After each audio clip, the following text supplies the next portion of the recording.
Rugby on Off the Ball. With Vodafone, official sponsors of the Irish rugby team. Team of us. Everyone in. Okay, let's talk about this.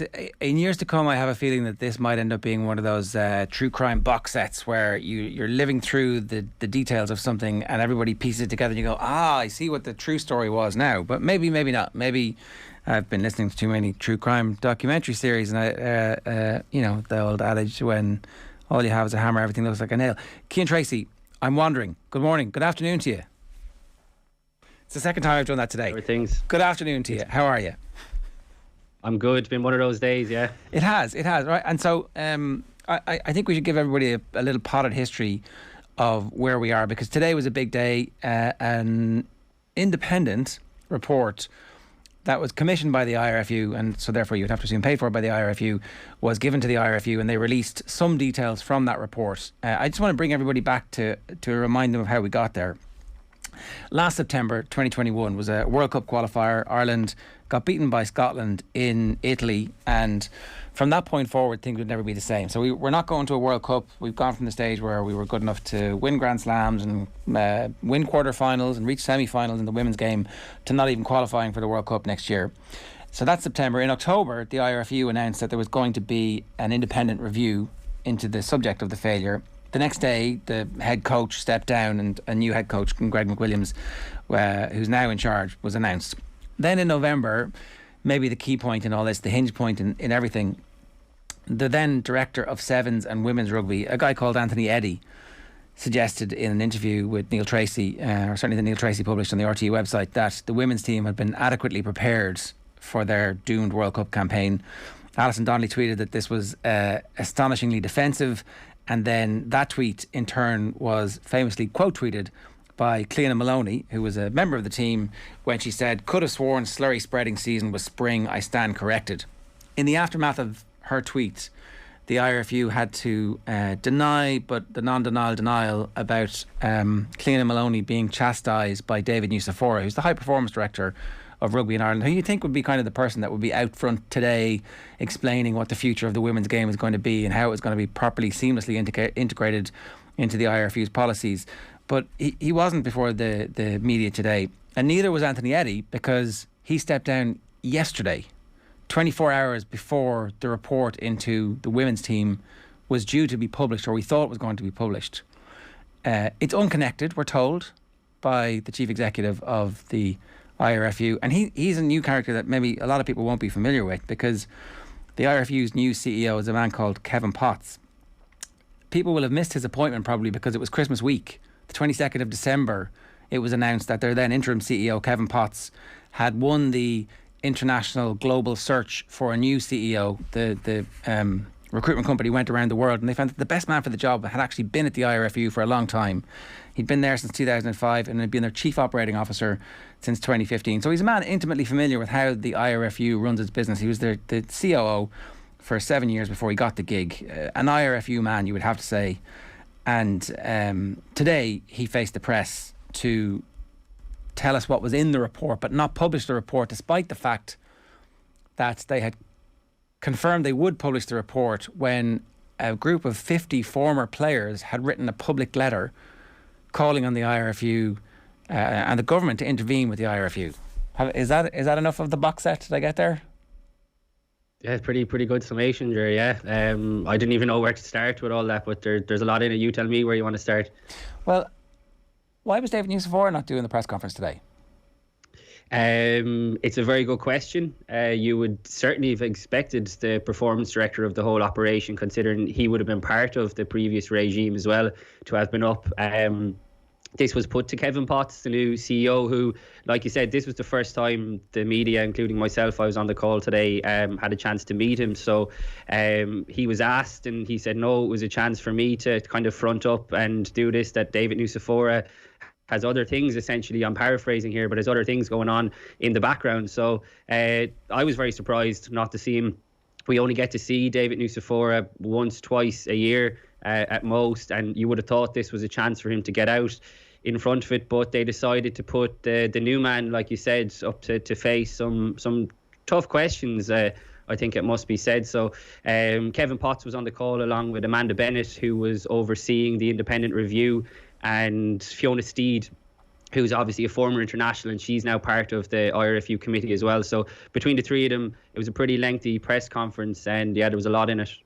We should stress that, so to go back to the bit about it not being published, we expected it to be published because they told us in November or December that they would they had now changed their mind, that they were going to break with their normal habits and publish this. But for whatever reason, something has happened.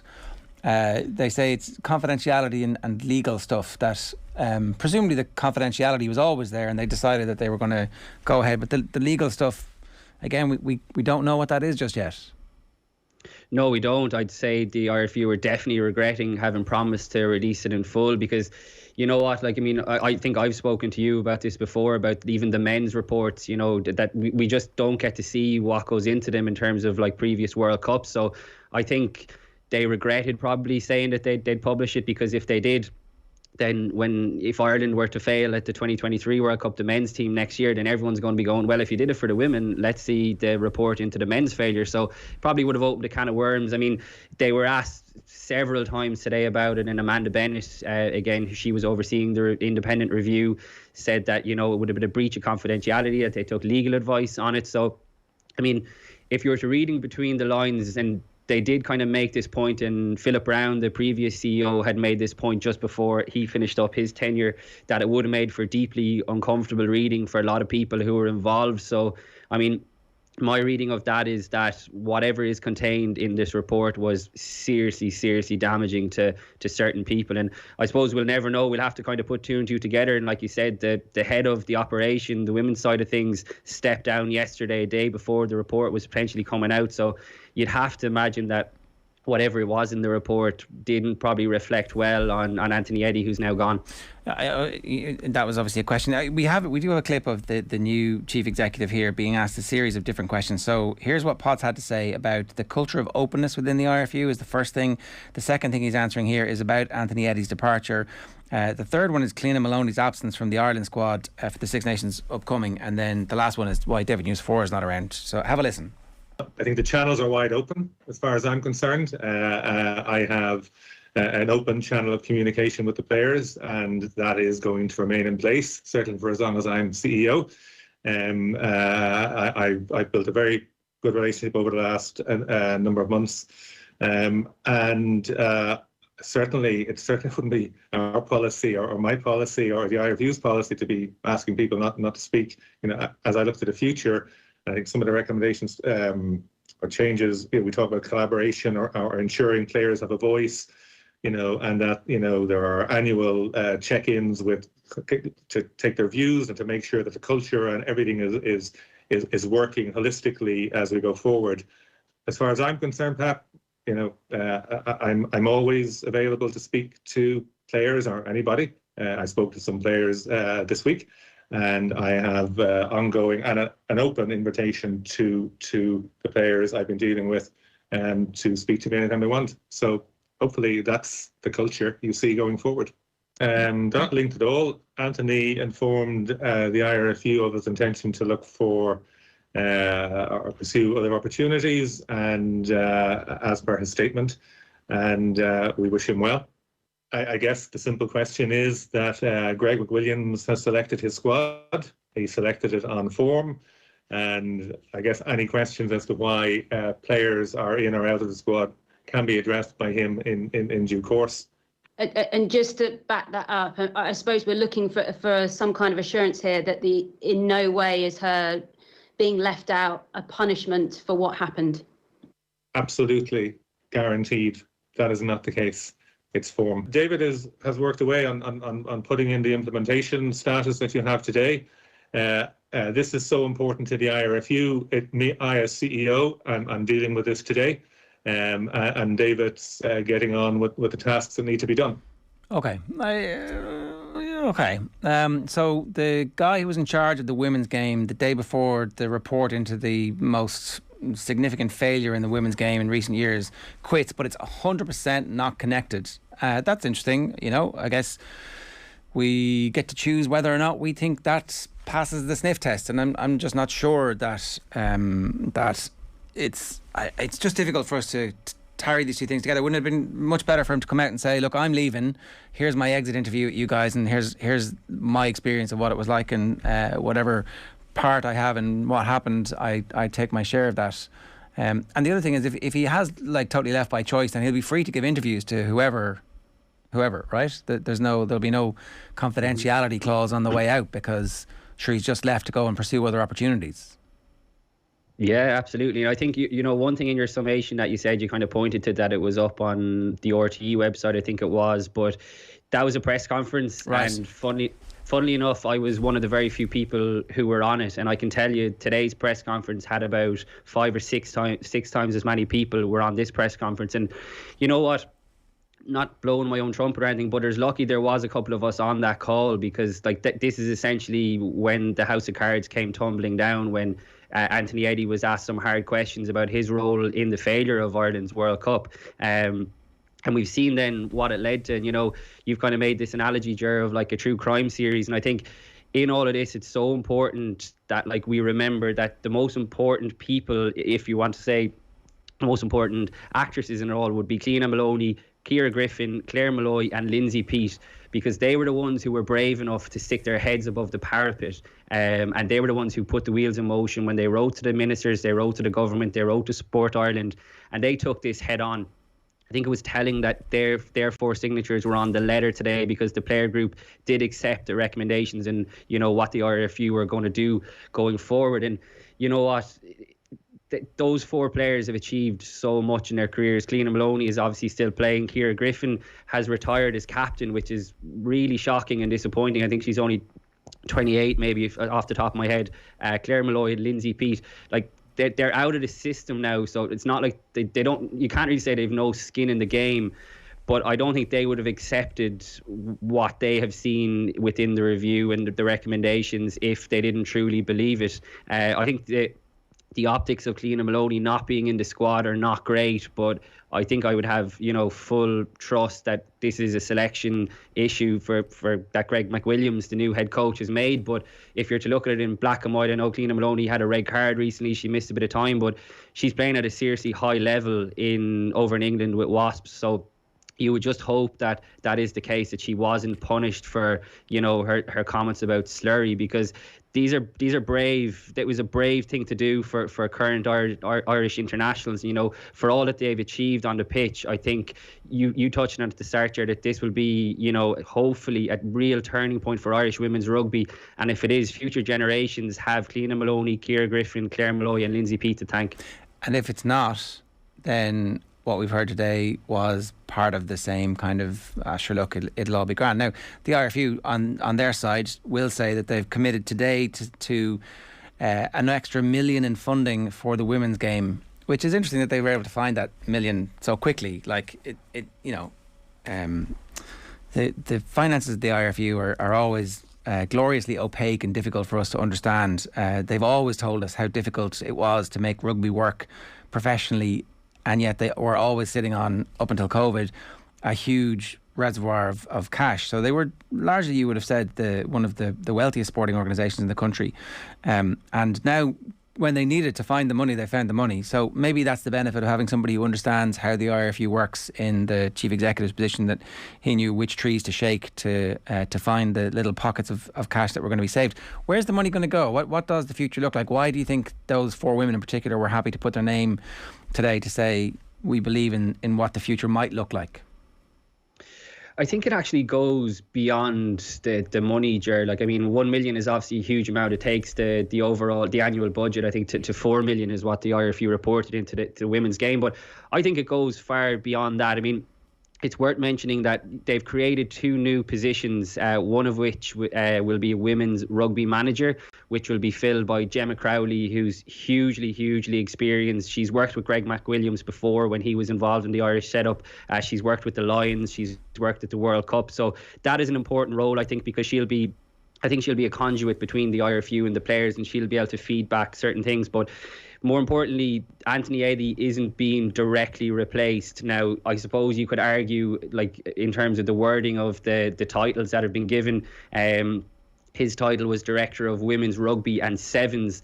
I think it's interesting that the new position that has been created doesn't mention sevens in the title. It's Head of Women's Performance and Pathways, which I think is an important distinction to make, because there's been so much kind of confusion and butting heads over the women's and the sevens programs, because you have players playing both, because some players are contracted to the sevens program and there obviously is no 15s contract. So that is going to create issues. The Women's Six Nations is going to start when the men's is over, and that is going to create issues as well. So whoever it is that comes in to replace or to take on that role has a job on their hands, I think, to smooth those pathways. But like, what I mean is, when it goes beyond the 1 million that's going to be funded towards this, is the 30 recommendations that have been made are, like, for a high performance unit, I would say are pretty basic and standard requirements. That's why I think whatever was going on before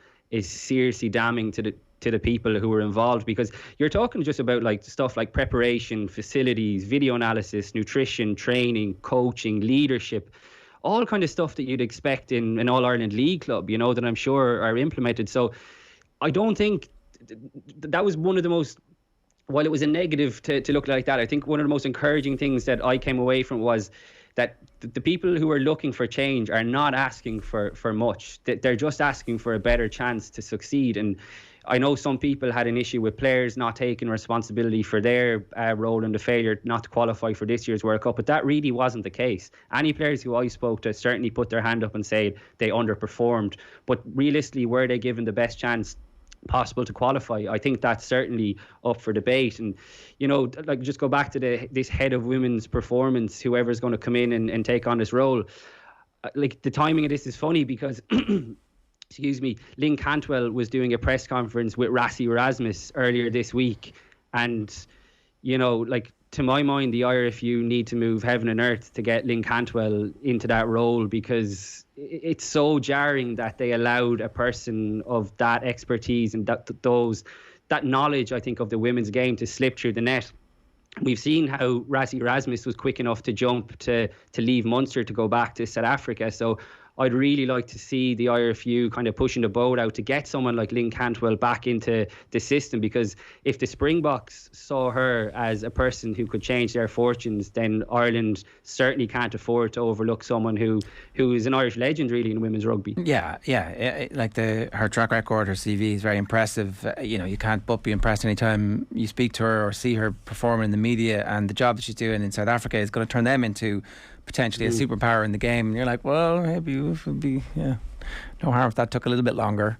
You know, I think if you're the IRFU, probably feel like they've done a great day's work today, where they've added an extra £1 million to the budget. They've got the 4 women who were at the forefront of criticising the organisation have signed up to a letter that agrees with today as being an important part of the process of fixing things, and the new CEO has had his first outing in public. But I just can't shake the feeling that, like, would have been very good to hear from David Nucifora, because, like, if you take his career now and look back all the way back to the post men's World Cup, they kind of threw some of the preparation under the bus there from a psychological perspective, but he didn't have any responsibility for that. Joe Schmidt left and he moved on, and Nucifora stays on. Anthony Eddy was one of his guys, who now is gone for whatever reason to pursue new interests, as opposed to it being in any way connected with the report today that they can't publish. And again, Nucifora doesn't seem to be held accountable, really. It's like, as you say, the high performance director, there didn't seem to be very much by way of high performance in how the women's team were being treated by the organisation. Exactly, and that's what I mean. Like, I mean, the stuff that they're looking for is basic stuff, and that does fall under David Nucifora's remit. Excuse me. That does fall under his remit as well. And you're right, Ger, to point it out that Anthony Eddy is one of his kind of mates from back home in Australia. And you'd have to say, like, the thing about women missing out on this year, qualifying for this year's World Cup, Ireland have been missing targets consistently over the last few years within 7s and 15s. So it's not like you can point to one programme has been working over the other. You look at the men's 7s, they qualified for the Tokyo Olympics last year. The women missed out. several targets have been missed along the way. And this isn't anyone who thinks that Ireland not qualifying for the World Cup, that this is all much ado about nothing. The cracks have been papered over for the last few years. Even I take you back to 2017, I think it was, when the Women's World Cup was held in Ireland. Like, what an opportunity that was to showcase the game, to build it. And on the pitch, it was an unmitigated disaster. Ireland totally flopped at a home World Cup. But off it as well, there was no legacy. There's been absolutely no legacy from the World Cup being held. And I was covering that. There was games on in UCD in Dublin. The final, I'm pretty sure, was on up in Belfast. There's been nothing, no legacy left after that. So, like, I think the IRFU have dropped the ball. I think they dropped the ball in how they reacted to the players' letter last December, which is only I think it's December 13th was when they kind of released their response to the letter. And they've done a massive U-turn since. Today's press conference was all kind of upbeat, and God, if I heard the word passion mentioned once, I heard it mentioned 10 times. So the proof will be in the pudding. They've obviously put up the extra 1 million, but the bigger issue at play here is, will the culture within the IRFU change? Will the women actually genuinely feel like, when the dust settles on this, will they feel like their voices are being heard? Because they've felt like they've been ignored for, I don't know, the last few years. So when you see an Irish, like, can you imagine if, I know it's not really comparable, but can you imagine if the men's Ireland captain, Johnny Sexton, was 28 years old and stepped away from playing rugby? I know Ger Griffin had her own reasons outside of that as well, but it's just so shocking to think that things got so bad that she felt like, you know, I'm almost better suited to be working behind the scenes here to change the future for future generations. So I think the culture change, Ger, is probably the biggest thing that needs to happen within this, because it's all well and good putting up these shiny shiny PDFs in terms of like, oh, this is what we're going to do, these are the recommendations, but seeing them implemented and seeing meaningful change is the only way that Irish women's rugby is going to move in the right direction again. Yeah, well, it's going to be under a very big microscope for the foreseeable future, and every decision they make hopefully will be held to account. Cian, good stuff. Thanks a million for joining us. Cheers. Cheers, Ger. A reminder, Rugby and Off the Ball is with Vodafone, main sponsor of the Irish rugby team. We all belong to the team of us. Stay tuned.